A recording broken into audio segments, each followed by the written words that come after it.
hundreds of years ago, in the land of Baghdad, lived a boy named Aladdin. He and his mother were very poor. So poor, in fact, that they often went hungry. Mother, is there nothing else for supper tonight?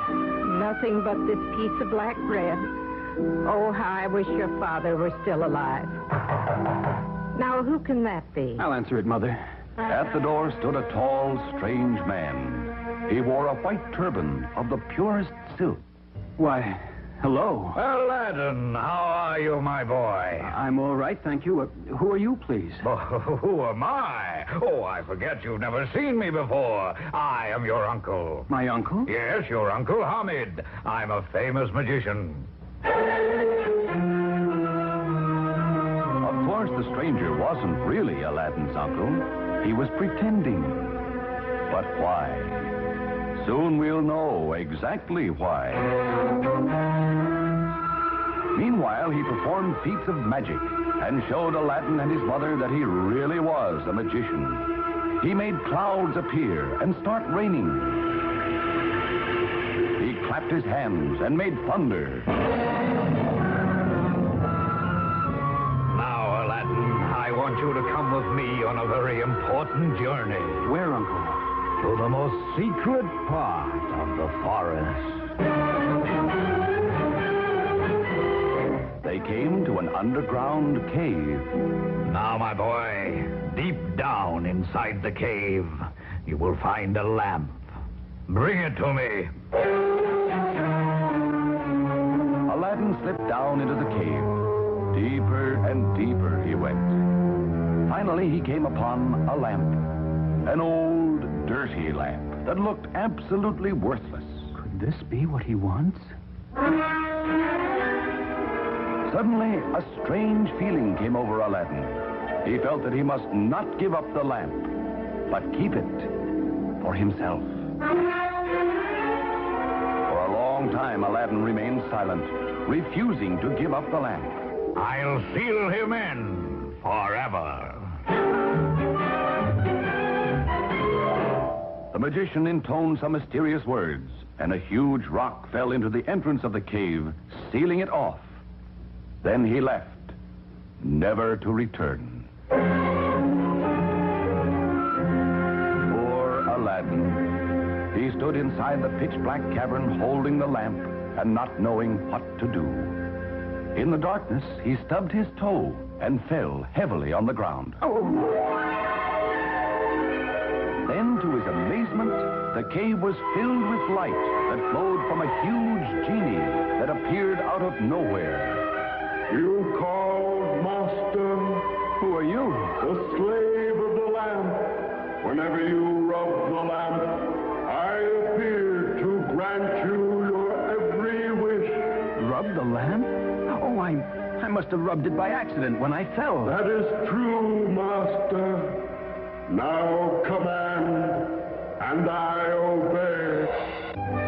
Aladdin's first thought was for his mother. My mother has worked hard all her life, O Genie. I wish her good things to eat and fine clothes and a comfortable home. Your wish is granted, my master. Come and see. In an instant, Aladdin was home again. Mother, I'm back. My son, look, a wonderful thing has happened. And indeed, his mother was now dressed in fine clothes and lived in a fine house. Suddenly, there was a sound from the street, the sound of royal music. Aladdin sprang to the window and saw the Sultan passing by in his carriage. And with him was his beautiful young daughter. For years, Aladdin had secretly been in love with her. But how could he, unknown and the son of a widow, hope to marry the Sultan's daughter? How could he even enter the Sultan's palace without being stopped by the guards? Then Aladdin had an idea. The lamp.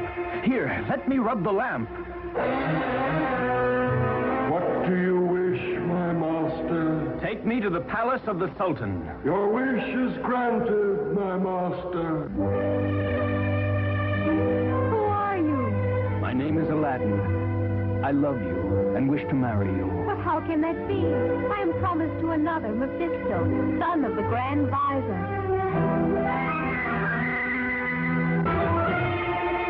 He rubbed the magic lamp. What do you wish, Master? Form an army of invaders. Have them appear at the gates of Baghdad, but to harm no one. Your wish is granted.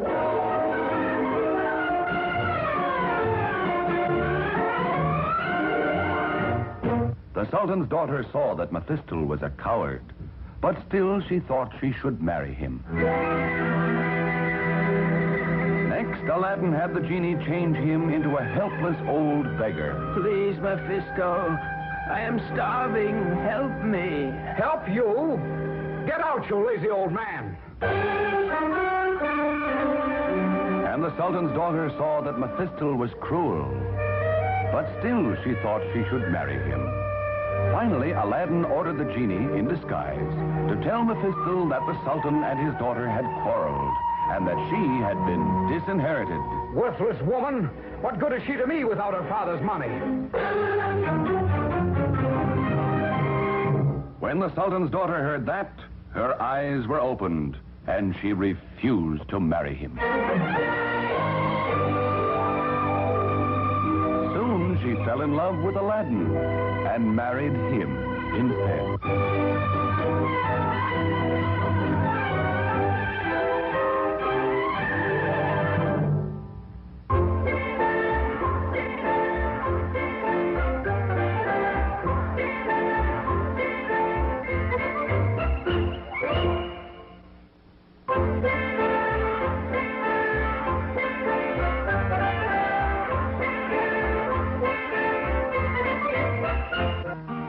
Come, listen to my story and listen to it well. I'll tell you of a great man who served his country well. His name was Daniel Boone, and he wore a coonskin hat, and his clothes were made of buckskin. Now what do you think of that? Dan was born in Pennsylvania in 1734, in colony days before the Revolutionary War. He was famous as a hunter while he was still a boy, and the hours he spent in the forest, they were his greatest joy. Did you hear that? That was Daniel Boone with his long rifle out hunting a bear. Listen.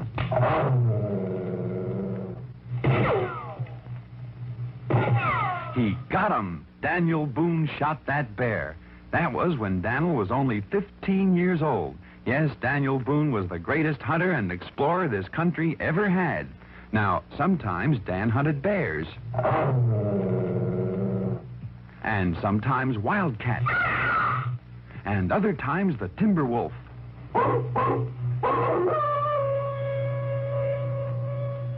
Daniel Boone loved to explore, too, and he was one of the first pioneers to see the Blue Ridge Mountains and the bluegrass region of Kentucky.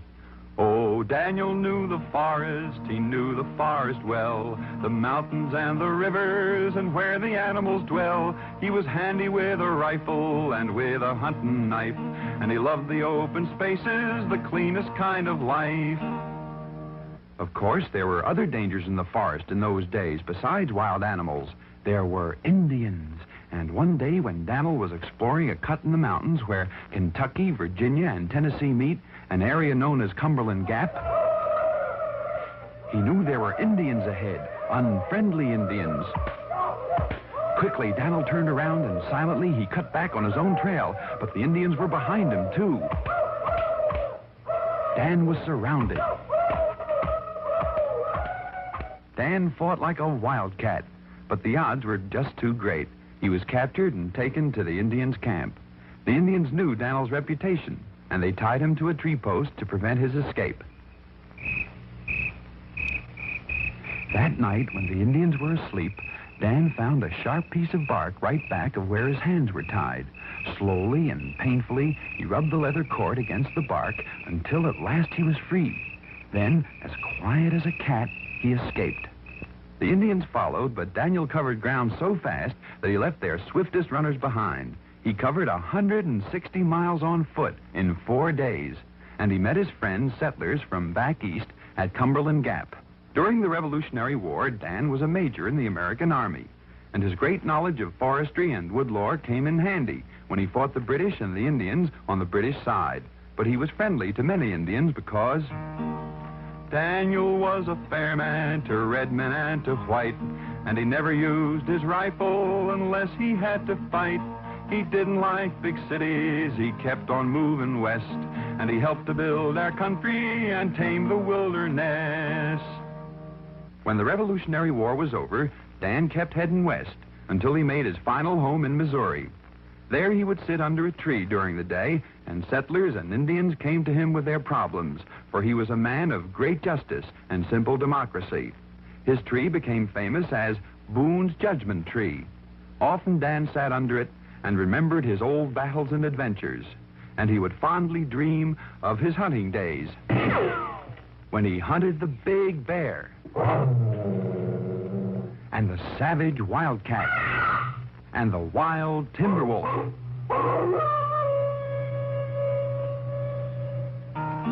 And now you've heard my story, there is no more to tell. The story of Daniel Boone, who served his country well. His clothes were made of buckskin and he wore a coonskin hat. A democratic pioneer, I hope you'll remember that.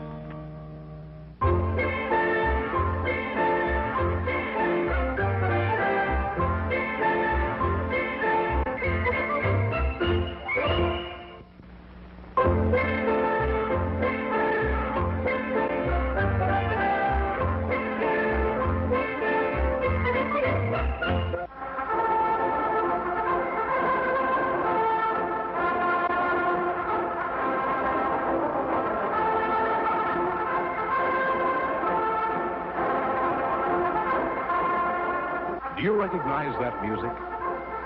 That's right. It was the trumpet, the king's trumpet.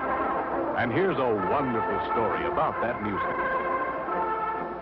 In a faraway land, there one time lived a shepherd king who owned many flocks and had many shepherds who tended sheep for him. One day, this king wanted to call all of the shepherds together. So he sent a runner for them. When they arrived, the king spoke to them and said, "Pay heed, ye shepherds. Henceforth, when I call ye, I will no longer send a runner. For look, I have fashioned for myself an instrument made from the horn of a ram. With it I can make many tones. So hark, shepherds. If you should hear me playing this,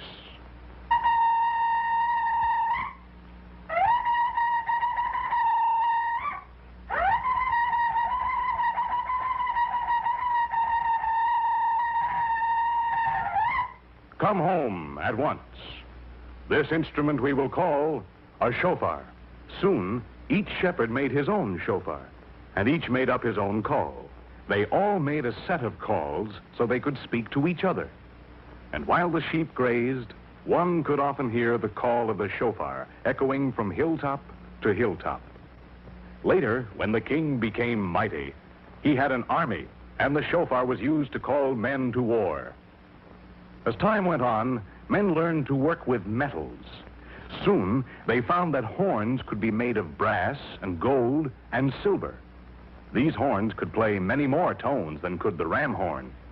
So the kings had trumpets made to play their special calls. They also found that if they made a trumpet long, they played low notes like this.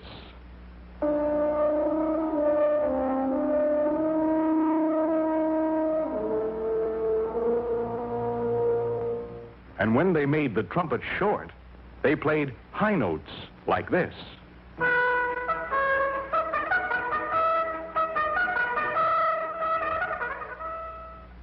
Now, in England, there lived a king named Richard the Lionhearted. And when he made ready to go forth with his army of knights, he would call his band of trumpeters and say, "Ho, master of the trumpet, sound off."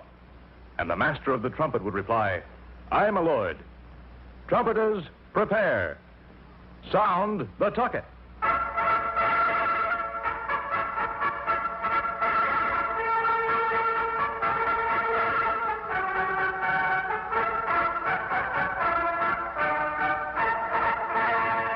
Then, as the king and his knights marched into the great cathedral for prayer, the trumpets could be heard playing music like this.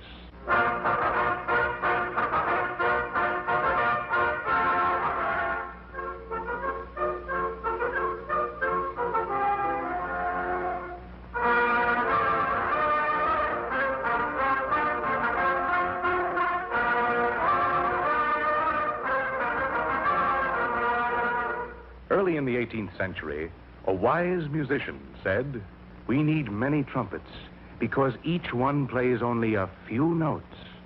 Now, let me see. If I make a trumpet with a piece of metal that moves up and down in a pipe and put a hole in the side of that piece of metal, I can use it to connect the different pipes to my trumpet. When I push it down, air will go through a long pipe and make a low sound. And when I let go, the air will go through a short pipe and make a high sound. Now, he had a trumpet with a valve that played many tones. Later, trumpet makers built a trumpet and put 3 valves in it. Musicians found that they could play all of the notes in the scale. One day, a musician brought his trumpet to the king and said, "Sire, I present to you a new invention, a 3-valve trumpet." The king looked at the instrument curiously and said to the musician, Play that instrument, musician, and let me hear what it can do. So the musician raised the trumpet to his lips and played a tune like this.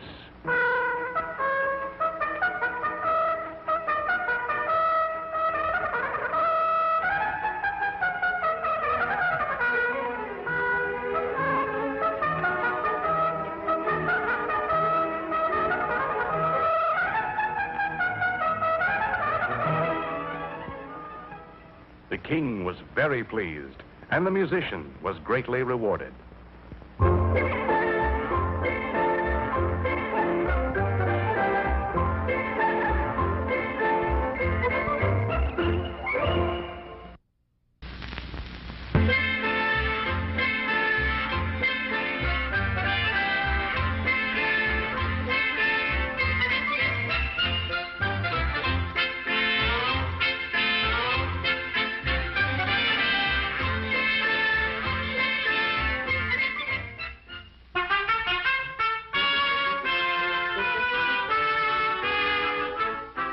Once upon a time, high in the highest tower of the faraway city of Glickenglocken, there was a wonderful clock.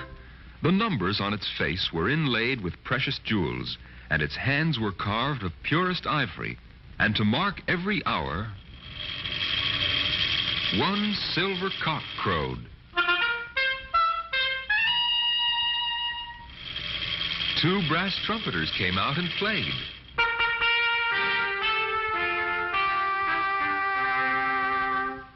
And a little golden angel sang. Dawn is here, time won't wait, the sun is rising in the heaven. Start the day, be not late, the hour is 7, it is 7. The people of Glickenglocken were very proud of their wonderful clock. So proud were they that no one in the city had a clock or watch of his own.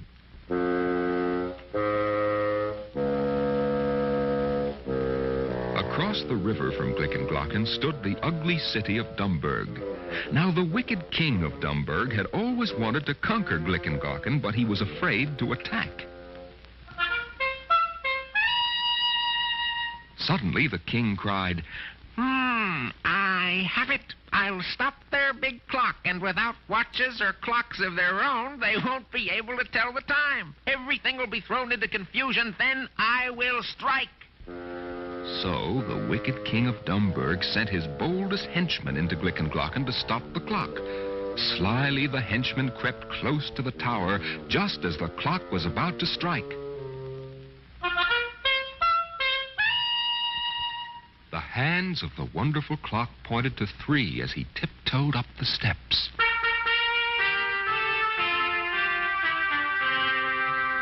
Quietly, he took a big hammer from under his cloak. Listen all, hear the shout of children running fast and free. School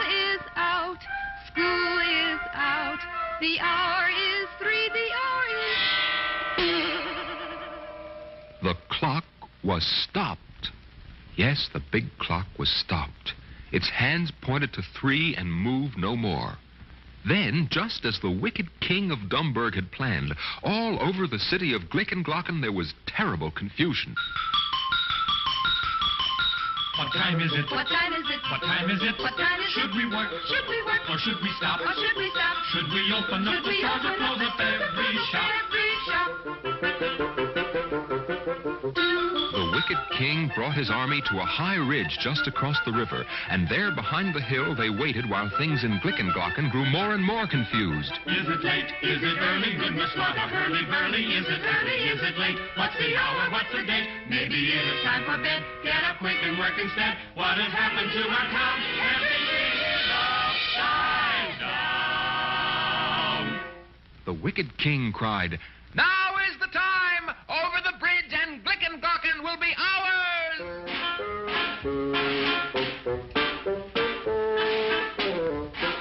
Swiftly his soldiers advanced toward Glickenglocken, and just as they reached the middle of the bridge, everyone stopped.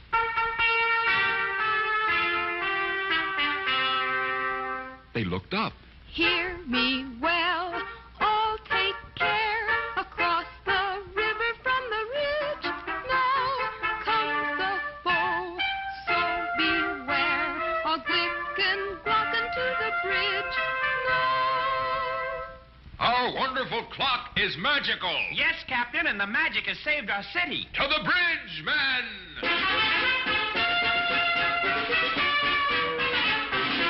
The soldiers of Glickenglocken rushed to the bridge and drove the wicked king and his army back into Dumburg. And to this day, if you visit the faraway city of Glickenglocken, high in the highest tower, you will see their wonderful clock. Its hands still point to 3, but every hour, by some strange magic, the one silver cock crows. 2 brass trumpeters come out.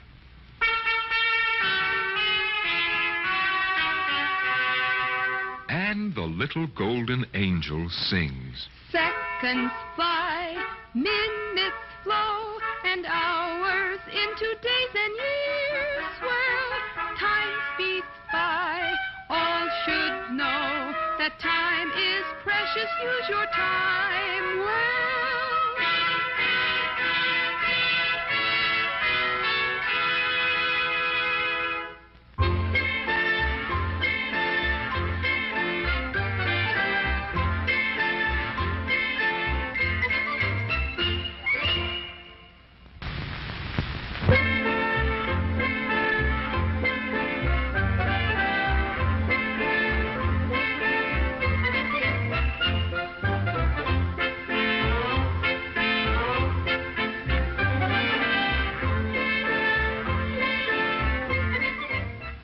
In Spain, in the town of Carambasuvel, lived the bravest matador of them all.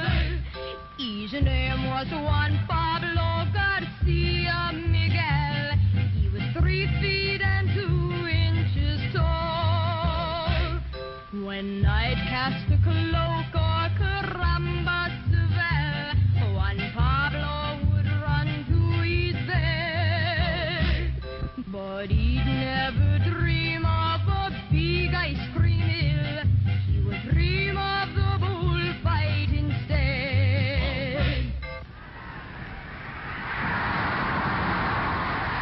Señoras y señores, it is time for the biggest bullfight of the year.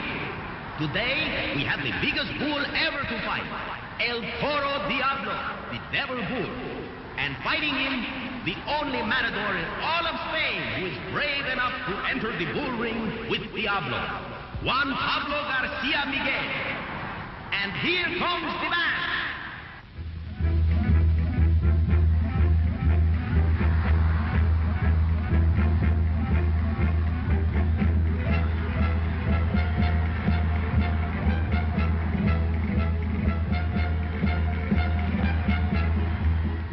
And now for the big fight. pitting El Toro Diablo, weight 2,452 pounds, 6 feet 8 inches tall, if you do not count his horns, which are 3 feet long, and the brave matador Juan Pablo Garcia Miguel, weighing 53 pounds, 3 feet 2 inches tall, if you do not count the act, which is 4 inches high. The fight will commence after the March of the Toreador.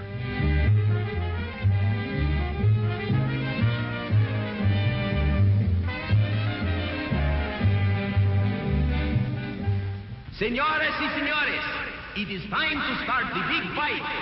Here comes El Toro Diablo. And now, here comes Juan Pablo, carrying only a red cloak and his wooden sword. Poor Pablo, poor Juan Pablo, at full fighting he must be good. For there he is alone with the great big bull, and his sword is made of wood. And now, El Toro rushes Juan Pablo. Ah, what form, what grace. Juan Pablo steps aside as El Toro rushes by. Uh-oh, here he comes again. Caramba! Juan Pablo stood his ground, and the bull barely missed him. What bravery, what skill. And here comes the bull again. El Toro seems to be tiring. Here he comes. And boys and girls, Juan Pablo has ignored his sword and thrown the bull to the ground with his bare hands. And El Toro Diablo, the biggest bull ever to enter the bull ring, is just lying there. He is afraid to get up. And now, Juan Pablo pulls him by his horns and rides the bull around the ring. Hola! Strike up the band! In Spain, in the town of Caramba, lived the bravest matador of them all. His name was Juan Pablo Garcia Miguel. He was 3 feet and 2 inches tall. When night cast a cloak or Caramba Seville, Juan Pablo would run to his bed.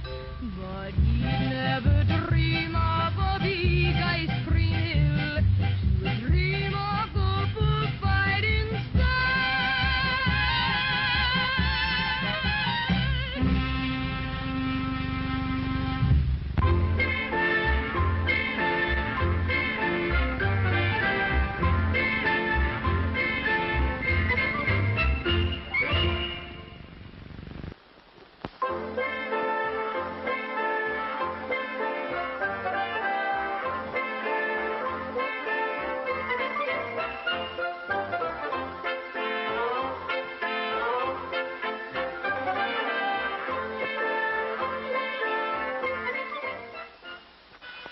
A long time after God had created the world and made man and all the animals and birds, he noticed that people were no longer kind to each other and that they didn't obey God anymore.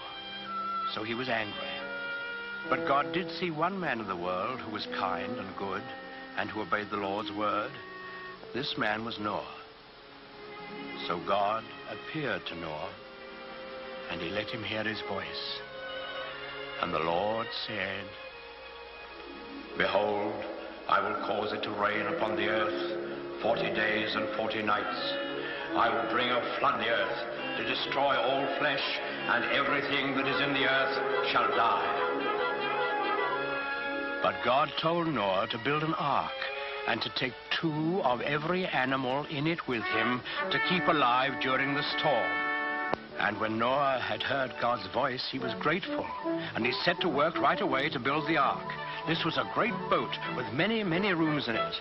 When Noah finally finished it, he went out into the fields and woods, for he had to talk to all kinds of animals and birds.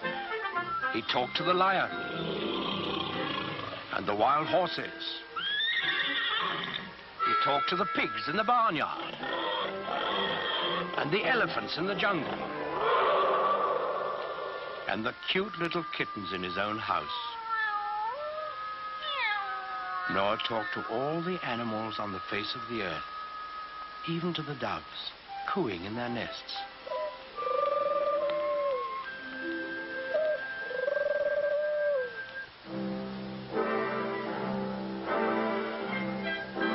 Noah picked a mother and a father of each kind of animal and bird, and he told them to come to the ark. Well, when they were all gathered there, you can imagine what kind of a noisy crowd poor Noah had on his hands.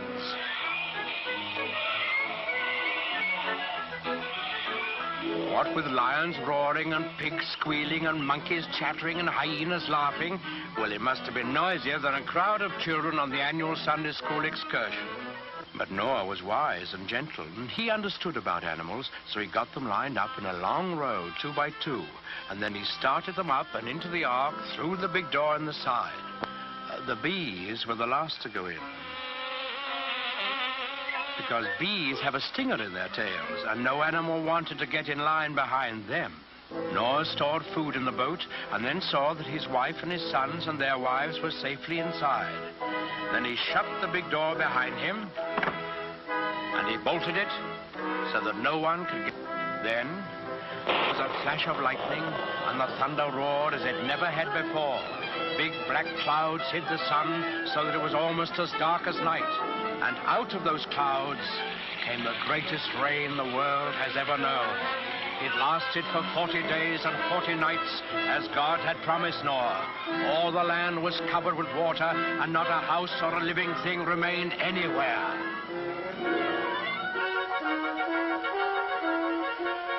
But Noah's ark floated on the surface of the waters, and he and his family and the animals who were in the ark with them were saved. On the 40th day, the rain stopped and the sun came out. The waters that had covered the earth began to flow back into the oceans and the rivers, and the ark came to rest on the peak of a mountain. But Noah wasn't quite sure that there was enough dry land for all his animals to live on. So he took one of the doves and let it fly out of the window. In a little while, it came back, and in its beak, the dove carried the branch of an olive tree. Noah knew that this must be a sign from God that he had restored quiet and peace to the world. So he opened the door of the ark, and he and his family and all the animals came out on the dry land, and they praised God and thanked him. Then the Lord appeared again to Noah. He promised him that he would never again send a flood to destroy the earth. And he sealed that promise with a beautiful symbol, which he set in the sky for all of us to see. That symbol, the token of God's everlasting faith in man, is the rainbow.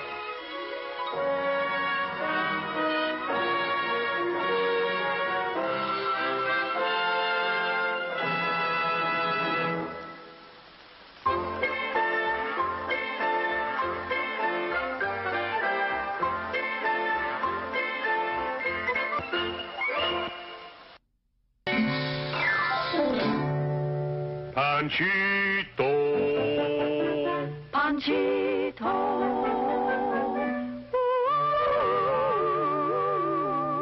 If you will look at the first picture in your talkie-talkie, you will see a little burro.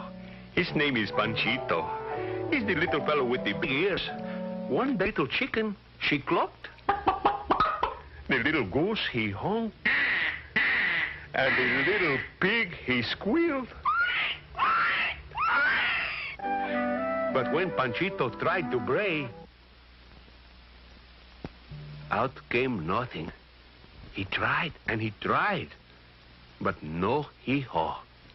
And right away, the little animals made up a song about him. Panchito. He is a good little burro, but he cannot bray.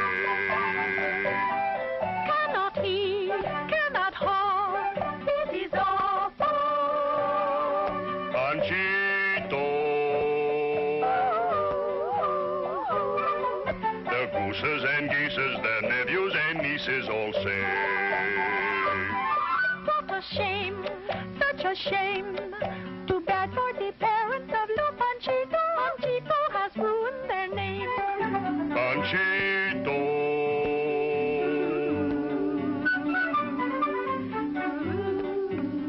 Ay, poor Panchito. His heart was so heavy like a stone. He was so ashamed, he ran away and climbed to the top of the highest mountain. And when he got there, what do you think he saw? A little eagle in his nest. The little eagle was crying. So Panchito, he said, "Hey, little eagle, why do you cry?" And the little eagle said, "I cannot fly. And when an eagle cannot fly, there is much to cry about." And when Panchito heard this, he said, "Ah, you poor little eagle. You are almost so bad off like me. I am a little burro, and I cannot bray." "Ah, you poor little burro. Do you mind if I cry with you? No? No, little burro. Let us cry together." "Thank you." And after they could not cry no more, each felt so sorry for himself and for one another, they decided to jump off the mountain and end it all. Well, Panchito and the little eagle did jump off the top of the mountain. But as they were falling down and down, suddenly the little eagle called out, "Look! Look, my wings, they are flying. Flap your ears, little burro, and fly like me." "I can't! I can't!" And the ground kept getting bigger and bigger and closer and more bigger. But just before the ground got big enough to hit Panchito, the little eagle grabbed him by the tail. And Panchito made a one-point landing right on the tip of his nose. And the little eagle, he said, "Little burro, you know what? You brayed." No, I did not bray." "Oh, but you did. You only think you cannot bray, like I thought I could not fly. So if you think you can bray, you can bray. So what you think?" Panchito did not know what to think, but he thought he ought to think, and maybe think some more.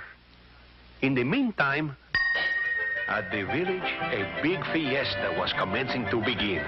The little chicken was practicing her cluck. The little goose was practicing his honk. The little pig was warming up his squealer. The band was playing pretty music and everybody was happy. That is, everybody but the papa and mama of little Panchito. And they were very sad. "Oh, my poor Panchito. If we only had him back, we would not care if he never brayed nothing." "Listen, Papa." "What is it?" And when the papa burro looked to see, there was little Panchito standing beside the little chicken, the little goose, and the little pig. And when the band did play, you never did hear such music. For Panchito, he joined in and brayed, "Hee-haw, hee-haw."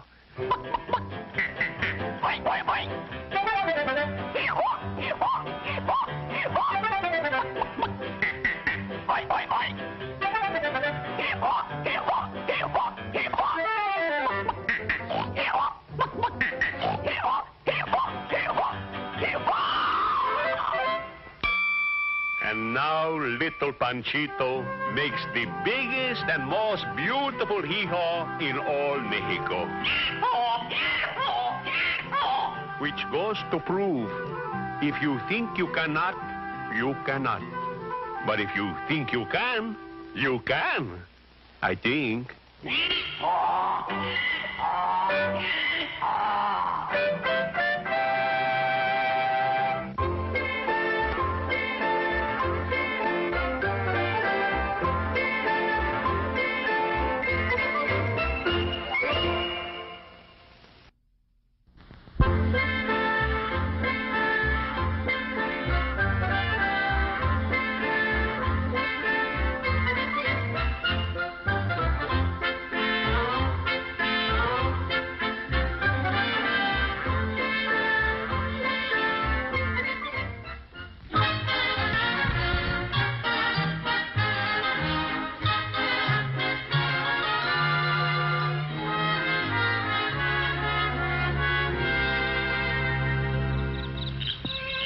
In the forests of the South lives a quiet, friendly little animal with a sharp nose and a long tail called the possum.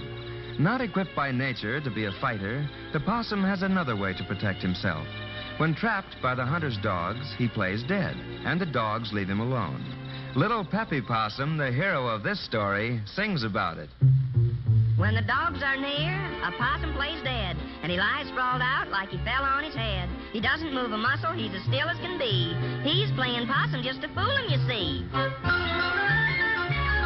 When the dogs go home, Possum blinks his eye. Then he flips his tail, bids the dogs goodbye. But the dogs don't hear, 'cause they're far away. Old Possum don't care. He likes it that way. That is, all possums but me.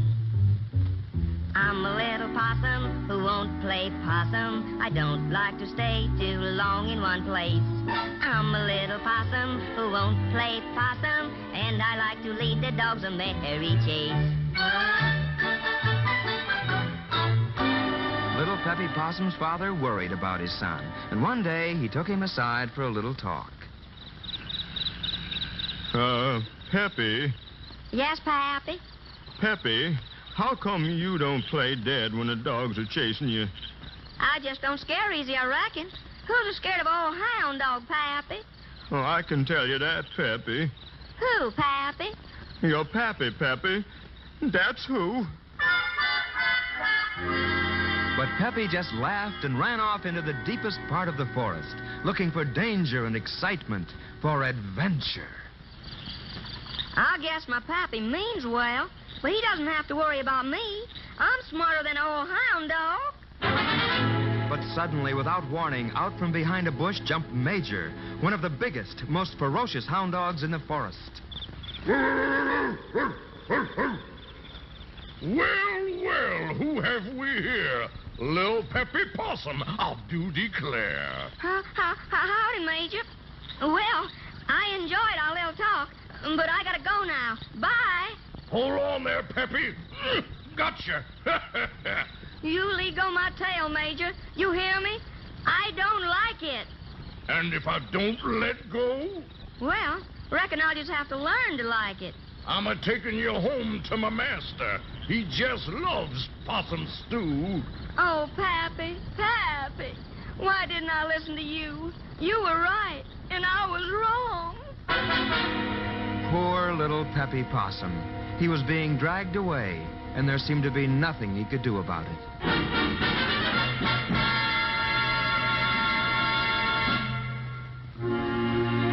Old Major, the hound dog, was dragging poor little Peppy Possum to his master's house. Peppy, not wishing to become the principal ingredient of a possum stew, decided to do something about it. He relaxed all his muscles, which made him heavy and hard to drag. Here now, how come you're so heavy all of a sudden? Don't you go to sleep now. I know your possum tricks. No, Major, I'm not asleep, but I am sleepy. And before long, I'll be sound asleep. And then I'll be so heavy, you'll never be able to drag me. Never, huh? Never, unless you listens to what I got to say. I got a plan. Now, about a half mile from here is a little old brook full of nice, cold water. Nice, cold water, huh? That's right. You go and get some, then bring it here and throw it on me. That'll make me wide awake, and then you can drag me home. How do I know you won't run away? You don't. Then I'm not going. Well, in that case, I better get on with my sleeping. Wake up, Peppy. You wake up now, you hear? If you go to sleep, you'll be too heavy to drag home. I'll do what you want. I'll go get the nice cold water. As soon as Major left, Peppy, who wasn't sleepy at all, of course, climbed up to the top of a live oak tree. Here he waited until Major returned. Hey, you, Peppy Possum, you come right down out of that tree. I've got you some nice cold water. I sure am sorry I caused you all this trouble, Major. But I don't need it anymore. Oh, Peppy, you make me tired. Tired, eh? then throw the cold water on yourself. I feel fine. This little possum was sure scared today, and I thank my stars that I got away. Dogs chase a possum, it's their nature too, so a possum's gotta do what he's gotta do. Oh, I've learned that dogs are something to fear. When they're around, I'd better stay clear, or else I'll play dead as my pappy advised. Playing possum's not bad, I just realized.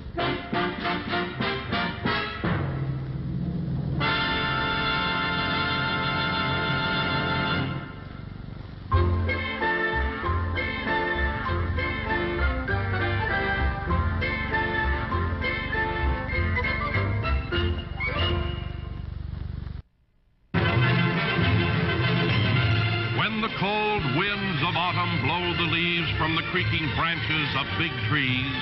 Then winter is on its way.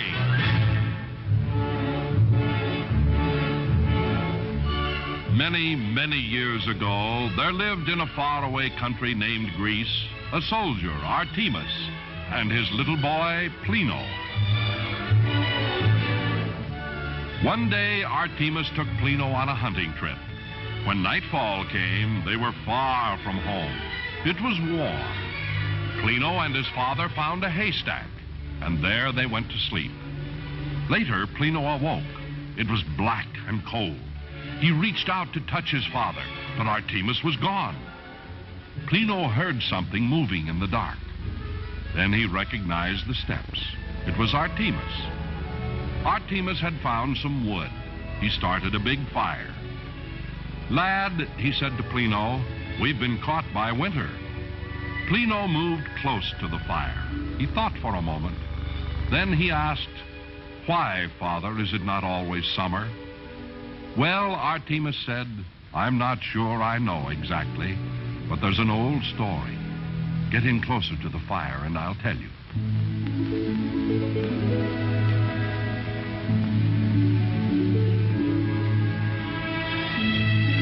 There was a time when all the days were summer days, and the grass was green, the flowers grew, and the birds sang all through the year.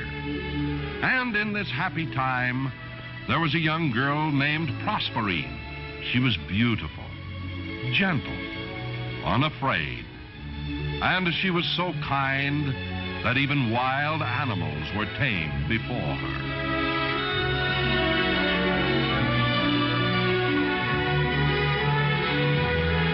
One day, Proserpine wandered far from her home into a strange valley. She came to a very old tree. Around its gnarled trunk grew a vine bearing flowers of deep, flashing colors. Proserpine picked some. They were hard to carry, so she took off her cloak and dropped the flowers in it. She was so busy with what she was doing, she did not hear the soft sounds of a huge man who moved quickly, quietly behind her. Then for a second, it seemed to Proserpine that the valley was more quiet than silence itself. She turned. There was a man, tall and broad as a door. His hair was dark. His skin burned hard and brown by the sun. His eyes were black as night. He was Stygius, the soldier they called the Dark Prince. Once he looked at her, Stygius knew that Proserpine must become his princess. Throwing his tunic over her, the huge Stygius slung her on his shoulder like a sack and ran through the valley to his hidden castle in the caves. So quickly did the dark warrior move that Proserpine had not time to cry out, but only to hold tightly to the strange flowers in her hand. When night came and Proserpine had not returned home, her mother Ceres became worried. She threw on her cloak, took a lantern, and went out in search of her daughter. Morning came. Ceres found herself in a strange valley near a very old tree. There on the ground was Proserpine's cloak with beautiful flowers laid carefully upon it. But Proserpine was gone. Ceres wept for her lost daughter, and as her tears fell to the ground, she cried, "May the earth be cursed and cold. May no flower, leaf, or blade of grass be green again until Proserpine returns to me. And the sun was low in the sky. The land grew cold and no flower bloomed. Ceres never gave up searching for her daughter. One day she stopped before a brook that came from under the big caves nearby. Looking down into the stream, Ceres saw flowers of deep flashing colors, like those from the strange valley. Ceres whispered, "If Proserpine be returned to me, then shall the earth be green again."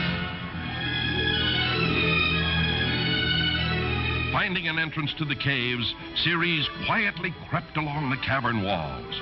Far in the distance below, she could see the dim lights of the castle in the caves. Her foot touched a loose stone. Before she knew it, Stygius' warriors were at the bottom of the cliff, climbing up after her. Ceres called, "Bring Stygius to the bottom of the cliff, for I, Ceres, mother of Proserpine, would speak with him." Stygius came quickly, bringing Proserpine. Ceres called, "Stygius, free Proserpine, or I will hurl myself off this cliff, and Proserpine shall die after me." The black eyes of the Dark Prince glowered. He did not know what to do. Finally, he said in his rumbling voice, "Half the year Proserpine may be with you, Ceres, but half the year she must be with me." Ceres looked down and saw the pale, beautiful face of her daughter Proserpine. Ceres called after Stygius, "All right, Stygius, half the year with me, half the year with you." And so it was. When Proserpine was with Ceres, the spring came and the world was green. And when Proserpine went to the castle in the caves, the barren winter visited the world. That, Plino, is the story of the seasons. But Plino didn't hear, for he was fast asleep beside the roaring fire.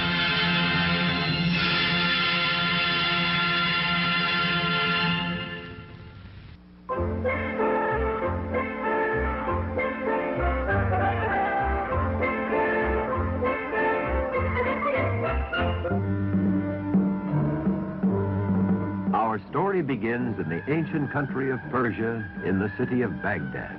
One day, a porter carrying a heavy load stopped to rest near a beautiful home. He looked at the splendid house and said, "How is it this man has so much and I have so little? Why is he so fortunate and I so unlucky?" The porter did not realize someone was at the window above him. "Bring me that man." Two servants seized the frightened porter. "But I didn't mean any harm. Please, where do you take me?" "To the greatest sailor of all time, Sinbad. He would speak with you." So the poor porter was brought before the owner of this fine house, Sinbad the sailor. "Spare me, O master." "Do not be afraid, my friend. I heard your remarks as you rested, and I would like to tell you a story. A tale you will never forget. Please be my guest and feast with me while I tell you of my adventures. As a young boy, I was very poor, but I was determined to search for my fortune. I decided on a sailor's life and signed on as a deckhand on the Golden Fleece. She was the most beautiful and fastest ship that ever outraced a pirate craft. I sailed for many years, learning the business of shipping and trading, waiting for the day when I would own my own boat. One day, we were caught in a typhoon and blown far off our course. A giant wave washed me and two companions overboard. We clung to a log for a while, but soon we were separated in the storm. Then, night fell over the violent sea. I swam until I found myself on a strange beach. Confused and frightened, I wandered into the jungle and became lost. Finally, I dropped from exhaustion. When I awoke in the morning, I was next to a great white wall. But then I discovered it was a monstrous egg. Only one bird could lay an egg such as this, the roc. I remembered an ancient story about an island of fortune where the roc bird lived. Perhaps, I thought, this was it.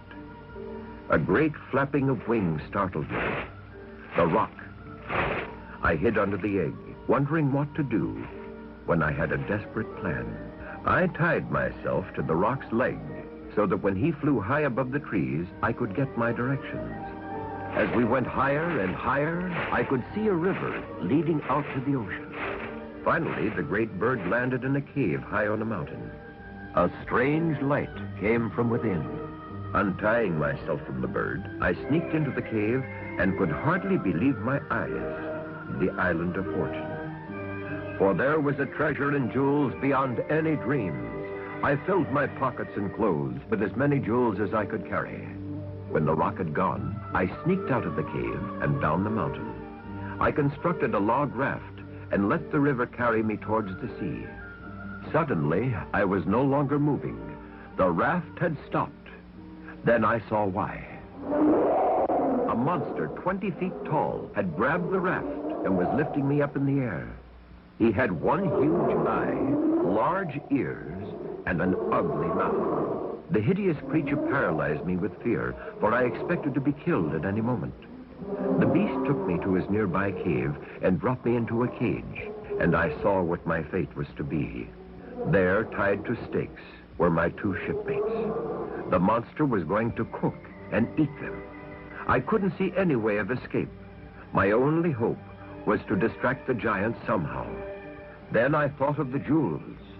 While the beast gathered wood for our barbecue, I fashioned a string of dazzling gems. When he returned, I dangled them to attract his attention. The flashing almost hypnotized the monster. He opened the cage door and grabbed the tantalizing jewels while I slipped out. Quickly, I freed my friends, and we ran for the river in my raft. The eye of the creature was only interested in the sparkling toy, which he had now placed about his neck. But we didn't know how long that would be. Just as we reached the ocean, we heard the roaring of the monster as he came crashing through the jungle, looking for his runaway dinner. He saw us and started wading out faster than we could push away. The jewels sparkled as he moved. Just as he was about to grab the raft, a great shriek stopped him, and he looked up. The rock had missed the jewels and had seen them sparkling on the giant. The battle was on. While the 2 monsters fought, we frantically pushed far out to sea and drifted away with the current. The next day, we were picked up by the Golden Fleece.